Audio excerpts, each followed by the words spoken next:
gone.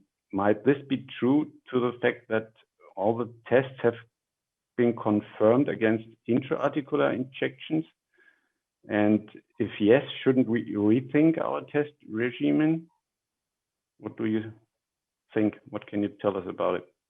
That's one of the problem with all the tests and all the diagnostics is that we have no good golden standard to test it against, and all of these studies had used some sort of injections as a golden standard, and all the tests different part of the joint as well, and you're into something, because I also have patients that I don't understand and they react positive to injections, but then I'm really insecure about treating them with a fusion. So how do we get 100% success rate? I don't know. Maybe we need to have all these tests positive and also a confirmatory block. But one of the problems, as I said, is that we have no good golden standard to test these tests against. Maybe it's surgery. So we should apply it in studies that uses surgery as a golden standard. But I don't know if anybody else have any opinion on this.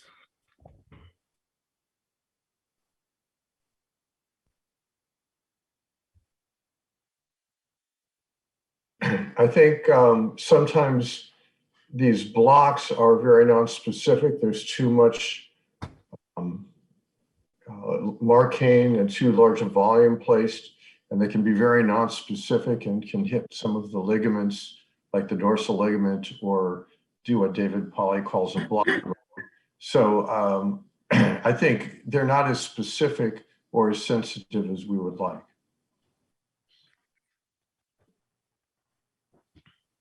Yeah, me too. If I can add something, I'm Luigi Manfredi, I'm interventional spine neuroradiologist, chair for spine for European Society. Conventionally, what we do before treating with fusion, the SIJ, is doing a spexity. Spexity, I mean, suggests the disease, not confirm, but suggest the disease. That's definitely better than a conventional MR scan. After that, we inject under the CT guide, obviously not C-arm or angio. With the CT guide, we inject no more than 1 cc of Lido inside, directly inside the SIJ, just to avoid false positive, blocking the soft tissue around. So we directly inject inside, but no more than 1 cc, because conventionally the area can be filled by 1.5. So in people with SIJ chronic disease, the amount of Lido should be really, really small for being almost sure that the SIJ pain comes from there. I think you're probably right, because the real-time effectiveness of these types of treatments is the variability is, I think, because of people doing it wrong. And of course, if you push a lot of lidocaine in the dorsal recess or in the ligament, of course, some of these patients will get well, but you're probably not in the SI joint.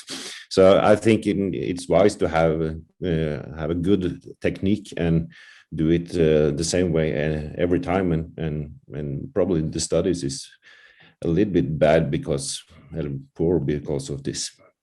So we have still some way to go to make the diagnosis. One other comment is the concept of subchondral edema and pain, like we see in knees and other joints that may not be anesthetized when you do an intra-articular injection. So if you see that on an MRI, you may not get the block that you're hoping to see when you place it in the joint.